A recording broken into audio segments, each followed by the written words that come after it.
No cabe duda que este 2020 ha sido un año difícil para lo que viene siendo hacer negocios. De por sí, hacer negocios antes de este año ha sido un tema imposible, donde tenemos una tasa de fracaso que no supera más allá del 80% a los 5 años. COVID, este 2020, se ha encargado de hacer una limpia de lo que viene siendo absolutamente todos los emprendedores que nos encontraban de alguna manera comprometidos con su negocio. Si bien es cierto, México es un país donde el emprendimiento y los negocios exigen que los dueños de negocio prácticamente estén de sol a sol, hoy en día ha sido particularmente más difícil. Y esto no te lo estoy diciendo a la ligera. Durante los primeros meses de lo que es COVID aquí en México, durante los primeros meses, si tú sabes que cuando un dueño de negocio tiene empleados y estos empleados deben de estar registrados en el servicio médico, en el IMSS, pues es un indicador para hacer notar más o menos cómo están las cosas en la realidad. Y durante los meses de abril y junio, que básicamente es cuando empezó todo este efecto COVID, se registraron ante el Instituto Mexicano del Seguro Social, el IMSS, entonces que básicamente se agrupan en tres grupos, que vienen siendo las pymes, que vienen siendo las grandes empresas y que vienen siendo las mini pymes.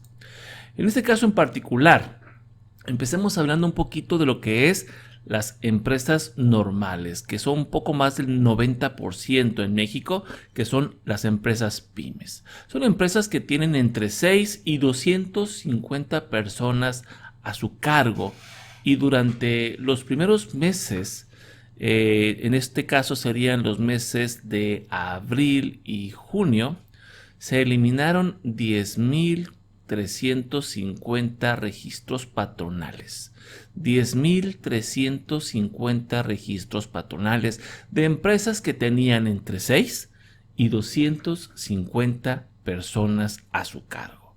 No son pocas. Casi 10,400 empresas cerraron operaciones tan solo en 2 meses. Tan solo en los primeros meses. Eso quiere decir que por una parte estaban viviendo al día, estaban viviendo un día a la vez, literalmente, y estaban reaccionando, no existía un plan estratégico, ciertamente no había un colchón de reserva y, por supuesto, estaban ellos de alguna manera surfeando en el día a día de sus ventas. Te repito la cantidad. 10,351 pymes en México cerraron en tan solo los primeros meses de COVID. Y dices tú, bueno, ok, perfecto, eso suena bien. Si nos vamos un poquito al siguiente rubro, que viene siendo las empresas grandes, que son empresas, evidentemente, que no son pymes, que son de 251 empleados a más de 1,000 empleados, son pocas empresas, se registraron más o menos en los mismos meses una cancelación de registros patronales de 871 registros, lo cual quiere decir que aproximadamente 870 empresas cerraron, grandes empresas cerraron. ¿Y qué sucede con esas personas que fueron desempleadas? ¿Qué sucede con esas personas que fueron liquidadas porque no todo mundo pudo ser liquidado?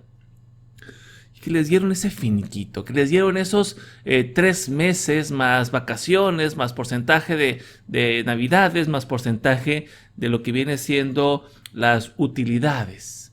¿Qué sucede con esa cantidad de gente que de repente estaban trabajando en una empresa, tenían bien puesta la camiseta y de un momento a otro se encuentran desempleados, pero con un pequeño capital por ahí, pues para hacer algo? Para emprender. Y en ese sentido es que en el mismo registro de meses se registran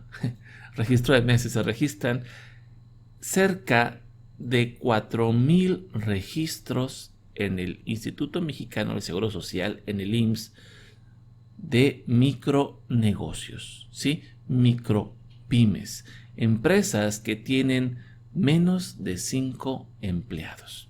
Si tú eres un emprendedor unipersonal que no tienes IMSS, si tú eres una persona que tiene a un empleado y este empleado ejecuta algunas actividades que son de alto riesgo, pues sin duda tú lo quieres tener registrado en el IMSS, pero hay muchos emprendedores, muchas empresas de una sola persona, unipersonales, que no tienen un registro en el IMSS, pero esto nos da a nosotros un paradigma más o menos de cómo se está moviendo la economía hoy en día en cuanto a hacer negocios.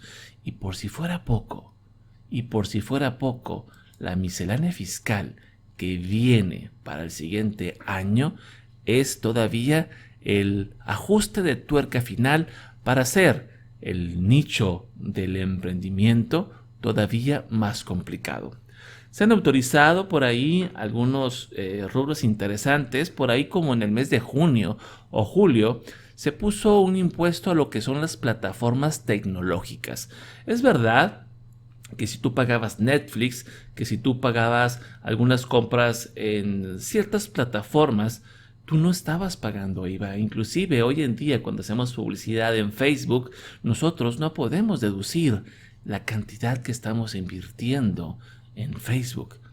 Entonces, ¿qué sucede? Estas empresas que vienen a llevarse el capital de México, de una u otra forma no estaban pagando impuestos de las personas que estaban pagando precisamente por sus servicios, y a partir del mes de junio o julio, no recuerdo exactamente en este momento, se les obliga a que inicien a hacer un pago de impuesto al valor agregado, de IVA.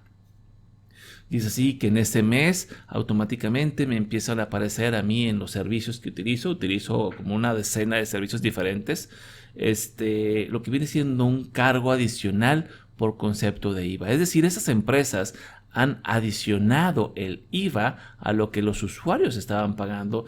Y así, si por ejemplo mi plataforma de Zoom, que costaba cerca de $15, ahora me está costando a mí cerca de $17. Y yo estoy en la incapacidad de que yo no puedo deducir ese impuesto al valor agregado porque es la empresa la que retiene esos valores, ese IVA, y es la empresa, en este caso Zoom por ejemplo, que debería de tributar esos impuestos a lo que viene siendo el SAT en el caso específico de México. Mercado Libre, otra plataforma que anda por ahí, también ha iniciado a retener el concepto de IVA. Y bueno, si tú estás tributando menos de 300,000 pesos, estas plataformas van a retener esas cantidades. Pero si tú estás vendiendo un poquito más de 300,000, bueno, ahí ya tenemos una complicación para poder justificar esos pagos ante lo que viene siendo el SAT.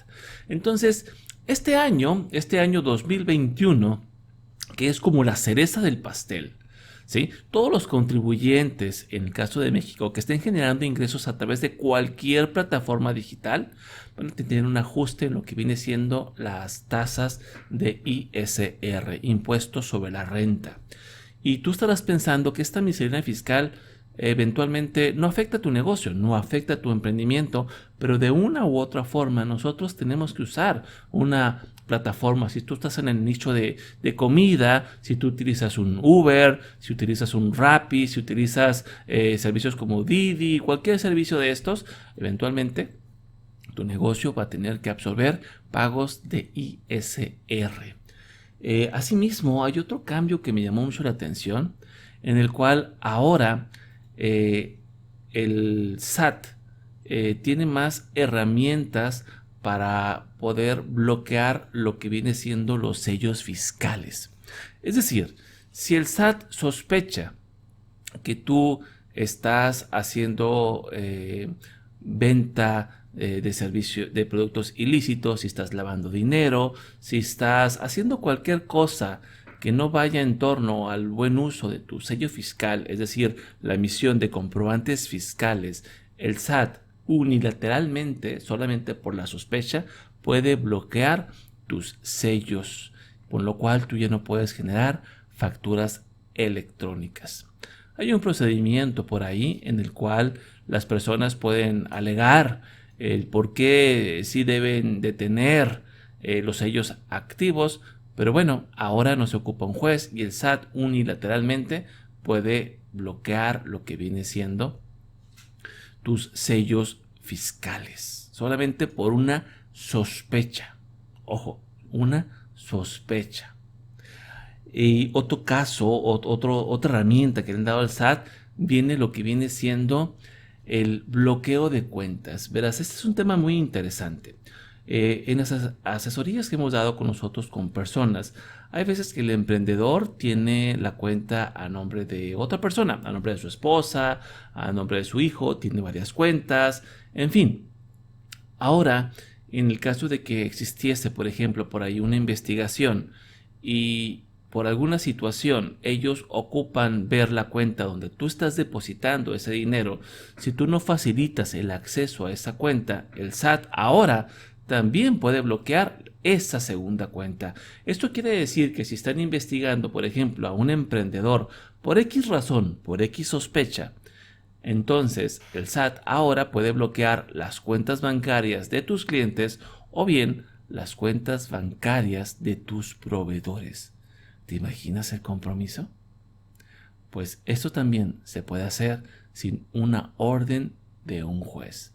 Otro de los cambios por ahí que recuerdo viene siendo que las empresas que reciben donaciones ahora se les restringe que el 51% de los ingresos que tienen estas empresas tiene que ser a base de donaciones si no les cancelan el registro, lo cual implica que si tú estás donando, por ejemplo, parte de tu dinero a alguna institución, de repente te das cuenta de que ese dinero que tú estás donando a esa institución, tú no la puedes deducir de tus impuestos. Si tú estás donando a Teletón, si tú estás donando a Cruz Roja, si tú estás donando a alguna asociación para el cáncer de mama o cualquier situación, de repente podrías estallarte al momento de dar X cantidad en donativo.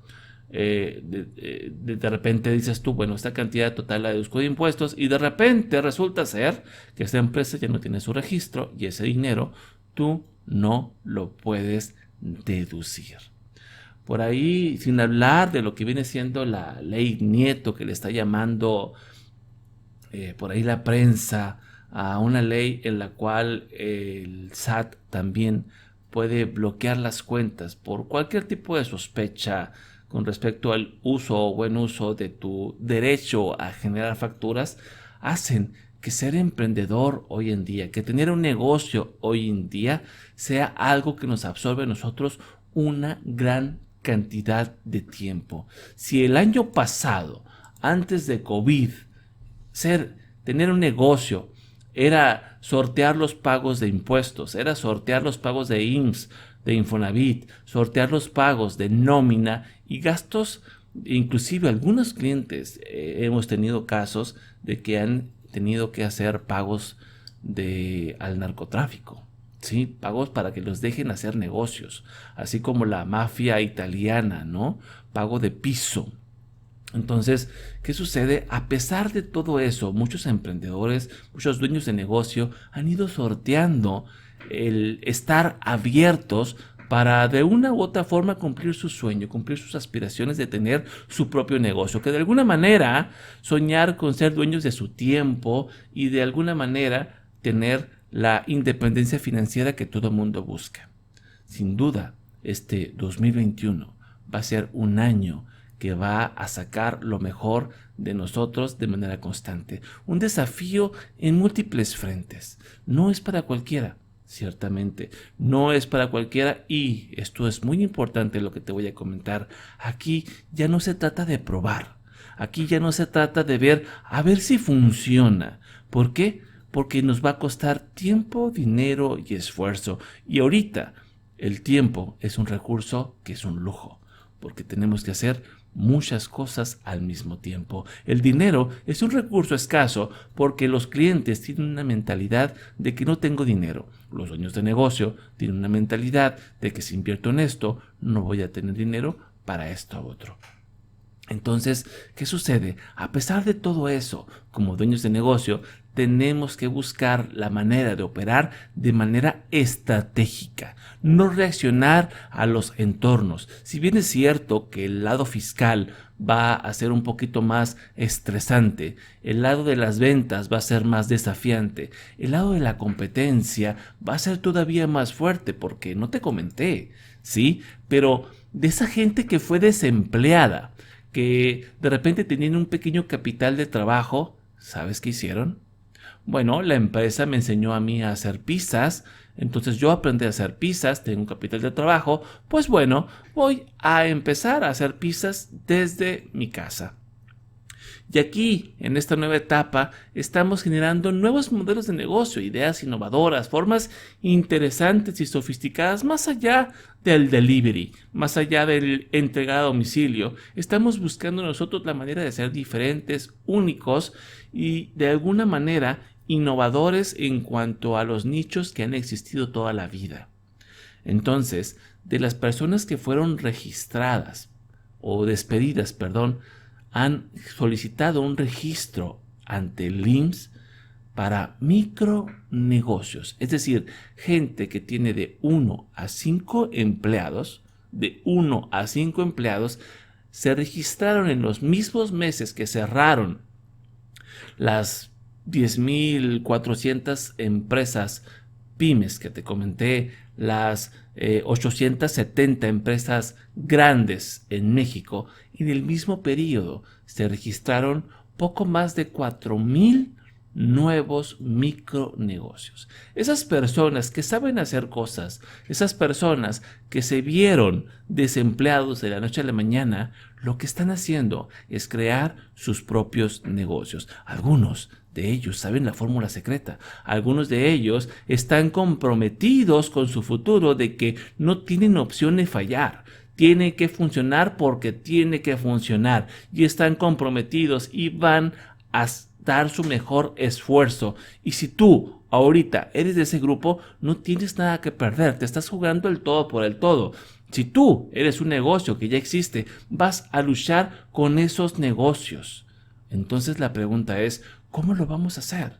¿Cómo vamos a nosotros a presentar a nuestros prospectos y a nuestros clientes una forma de hacer negocios en la cual sea el propio cliente el cual marque la pauta en la cual nosotros tenemos que hacer negocios? Sin duda va a ser desafiante, y esto no se va a generar en el transcurso del 2021. Esto se empieza a generar desde el momento de hoy. Las acciones que nosotros hagamos el día de hoy van a tener su retorno de inversión en el corto plazo. Si nos equivocamos hoy, nos vamos a equivocar en 30, 60 días, nos vamos a dar cuenta que nos equivocamos, no en el largo plazo, no en el corto plazo, instantáneamente en semanas. ¿Por qué? Porque nosotros, cuando estamos arrancando un nuevo negocio, cada cliente cuenta, cada venta cuenta, pero tampoco se trata de que tengamos nosotros la casa llena con muchos clientes y que nuestra cuenta de banco se encuentre vacía. En los próximos días estaremos compartiendo contigo diferentes ideas, diferentes formas de pensar que te ayuden a ti a tener una perspectiva diferente de cómo afrontar literalmente esta nueva realidad de hacer negocios en el día a día. Sobre todo, las personas que son de México tienen un plus en cuanto a ansiedad, en cuanto a desafíos. Espero que las entregas que estaré haciendo en los próximos días te ayuden en ese sentido a que tengas una perspectiva y sientas que al final del día no estás solo. Hay cientos de personas que tienen los mismos desafíos que tú y que los están resolviendo día a día, un día a la vez, pero de manera estratégica. Así que espera más comunicación en los próximos días de mi parte. Sin más, se despide tu coach amigo desde la antesala del desierto de Sonora, Carlos Omar Figueroa López. Nos vemos en la próxima entrega. Hasta entonces.